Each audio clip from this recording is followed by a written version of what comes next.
Part 4. You will hear a lecture about some archaeological research. First, you have some time to look at questions 31 to 40.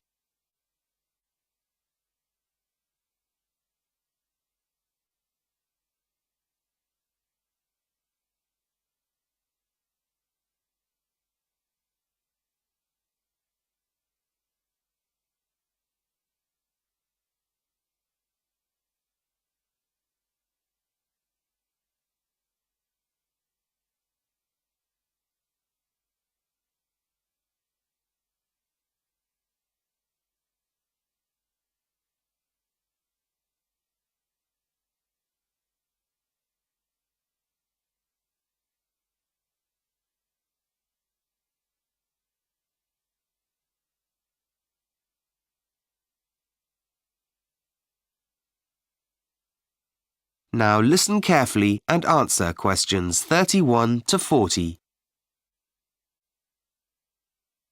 So far in these lectures, we've been looking at evidence of human migration across the African continent and into mainland Asia. Today, let's see what evidence we have for Stone Age man, specifically in Japan.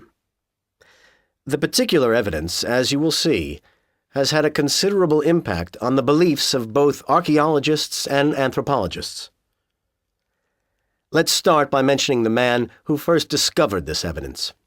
In 1877, an American zoologist, Edward S. Morse, went looking for shells and fossils in Japan at Omori, an area which had once been coastal, but he also ended up discovering fragments of pottery.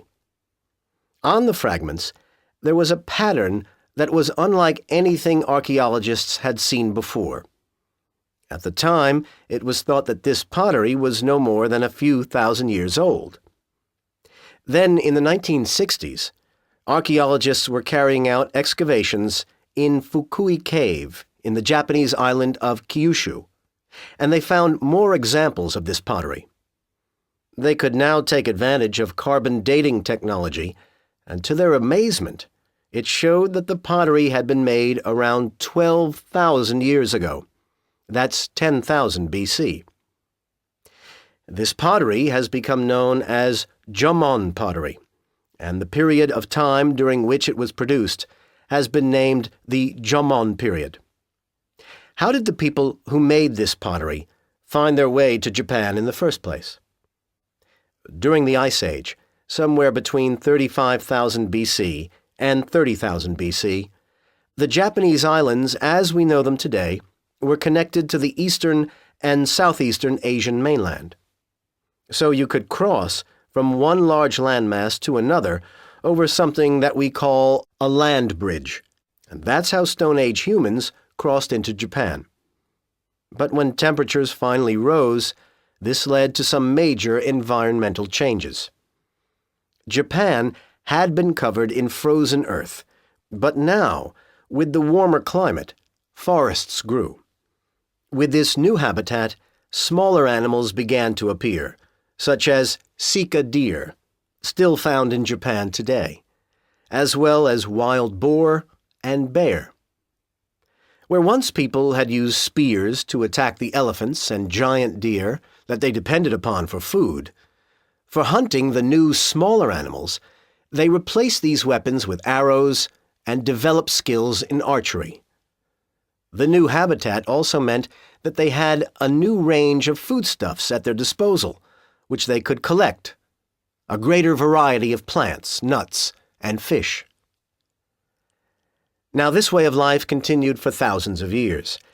But then we come to the early Jomon period, which was from about 10,500 BC to 8,000 BC.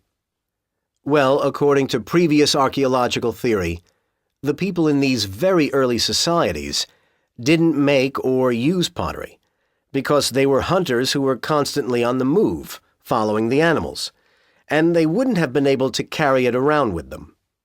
But it now appears that the early Jomon people actually seem to have invented pottery making while they were still getting their food in this way, long before they had begun to rely on agriculture as a source of food.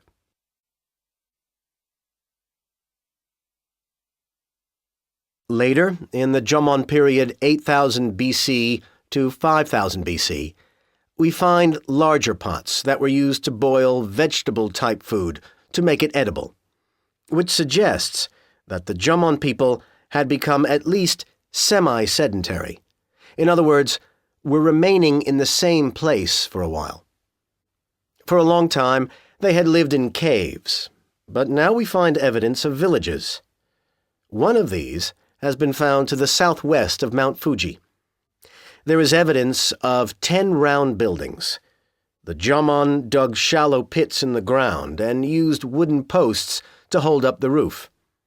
Each of these houses had its own 2 stones, a flat one and a grinding one, for breaking down the nuts and other hard vegetable-type foodstuffs the Jomon survived on at this time.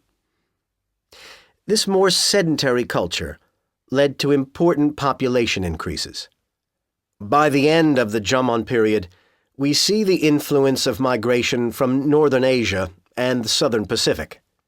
For example, the newcomers brought with them technological developments in textiles and glassmaking, and they also introduced their marriage rituals. We also have evidence that the migrants influenced local architectural styles and methods of construction. At this time, the Jomon people also began to cultivate food, and in particular, rice. At last, a real step towards the practice of agriculture. It is remarkable that this unique culture survived for so long without it. That is the end of part 4. You now have 1 minute to check your answers to part 4.